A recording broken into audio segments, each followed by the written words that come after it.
sexuality. There may be some here today that will be homosexual in the future. There are a lot of kids here. There may be some girls that'll turn lesbian. We don't know. But it's serious. Don't kid yourselves about it. They can be anywhere. They can be judges, lawyers. We ought to know we've arrested all of them. So if any one of you have let yourself become involved with an adult homosexual or with another boy, and you're doing this on a regular basis, you better stop quick. Because 1 out of 3 of you will turn queer. And if we catch you involved with a homosexual, your parents are going to know about it first. And you will be caught. Don't think you won't be caught. Because this is one thing you cannot get away with. This is one thing that if you don't get caught by us, you'll be caught by yourself. And the rest of your life will be a living hell. Okay. This is the reason why this guy looks so horrific is, I mean, not only are his views crazy, but the biggest reason is he is threatening to arrest people and prosecute a certain group of society. Now, what he said, if you are having sex, you're 14, 15 years old, and you're having sex with an adult, I don't care if it's male, female, I don't care. We're going to find out about that, and that we have to, because that is different.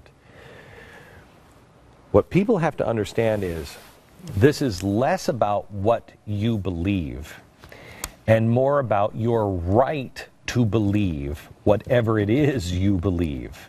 It is your right to live free. As long as you're not hurting other people, your right to live free.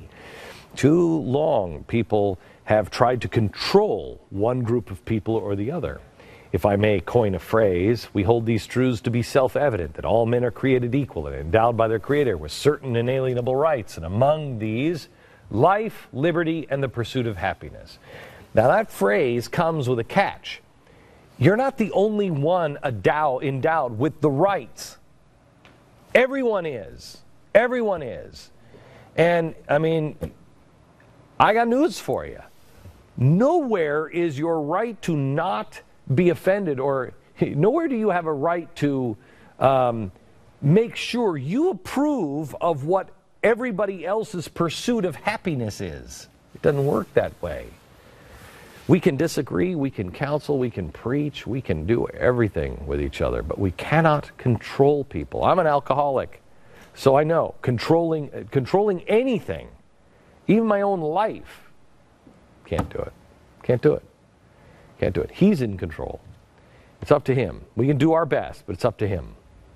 And there's no way to get around the fact that freedom is messy. Freedom is really ugly. I'm sorry, people are going to get hurt. You can put an eye out. It leads to mistakes. But if we couple the freedom that we have with personal responsibility, then you learn from those mistakes. We learn from each other, we fix them, and we grow. We right the wrongs. And we do it on our own terms, and our heart changes inside. Not just our laws, our hearts change. See, that's the problem. Those guys that we're talking about, segregation now, all that stuff, all those guys, not a lot has changed from the politicians. They just picked another target. Why? Because the heart hasn't changed. You can't have real progress unless the heart changes. You can't force things onto people. And that's what I mean when I say Governor Cuomo is going to be on the wrong side of history, because he's among the increasing number of voices who want to segregate an entire group of people. He wants to eradicate a certain kind of thought, and that doesn't work. And unfortunately, his children or grandchildren will figure that one out far too late after his death, most likely, that he was on the wrong side. And you know what? He's not alone, though. I mean, those people who are forcing Common Core into schools. I mean, think of Arnie Duncan in 30 years when his grandchildren say, did you really say that the only people who were against Common Core were white suburban moms? Really? Or Bill Nye the Science Guy, who said that teaching creationism is just dangerous and not appropriate for children.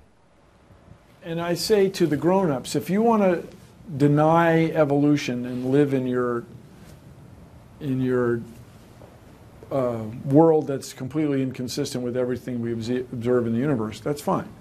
But don't make your kids do it, because we need them. How's he going to look? Really? Is he going to look like the people who threw Galileo up? How about the climate alarmists?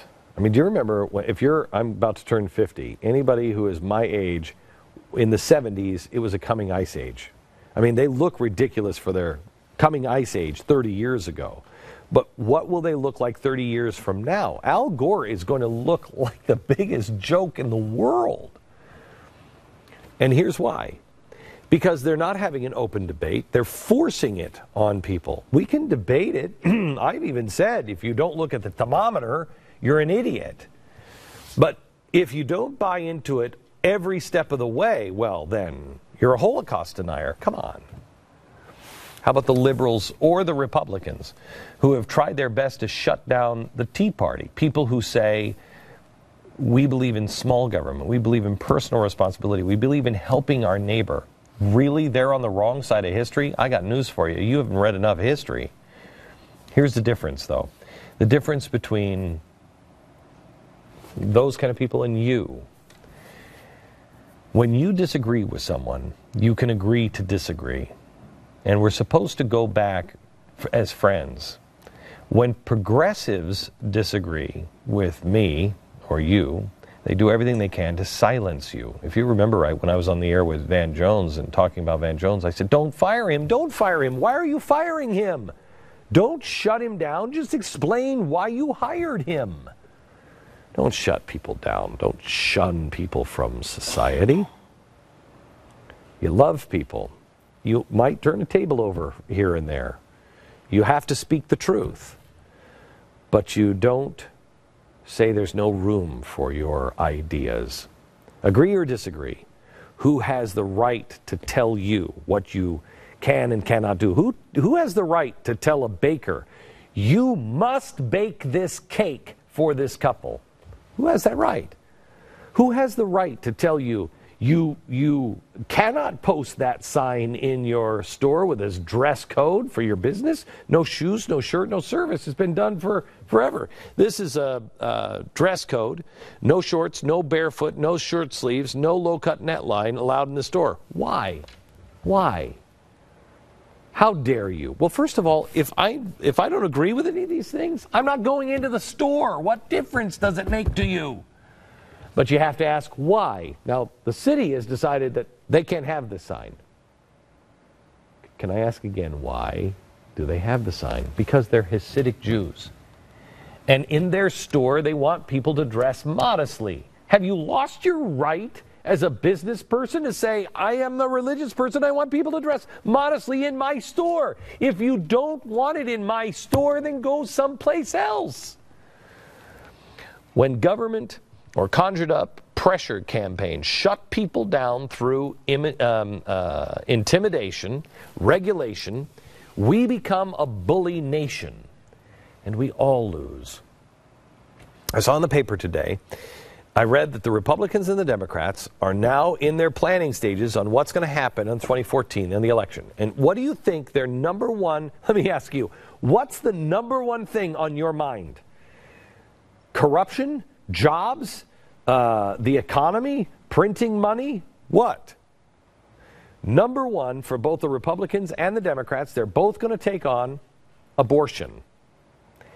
Now why? Do you think it's because either one really thinks they can solve that? Do they? Nope. Who wins? Well, not you, not me, not the left. Nobody in private life. It's the Republicans and the Democrats. Why? Because the Democrats will say that, you know what, the Republicans just hate women. And the Republicans will say, oh, the Democrats just want to murder all the babies. Excuse me, really? That's not true. None of that. No one wins except the parties, because if the parties are saying that, I hate the Democrats and the Democrats hate me, and so we never get together and talk. Let me tell you a little fable. Once upon a time, there were three gentlemen who spoke in a magic stick that went through the air and their voices could be heard everywhere. Let's call these three men Bark, Fawn, and Glean. Well, they had heard lies about each other. They had heard, Bark had heard that Glean had said this, and Glean had heard that what's the middle guy's name? Fawn. He said something about Glean, and it was a nightmare. Until one of them said, I don't really care anymore because the stakes are too high, and I've got to talk to them. And so one went to the others, and they all got together. And you know what they found out? They found out that somebody else, not Bark or Fawn or Glean, but somebody else that wanted to control the situation, wanted to make sure he could keep everybody that they might influence, going down a certain path, he was feeding each of them a different lie, knowing that none of them would ever sit and talk to each other until they did. And then they realized we were being manipulated. And they all lived happily ever after. Point of the story? Talk to each other. When people try to silence or turn you against someone else, pitch you against someone else, they're robbing us of the ability to talk and learn from one another, to have discussions, to grow. And when we silence, it doesn't lead to a progressive utopia. It leads to North Korea, China, or Russia. In other words, it leads to being on the wrong side of history. And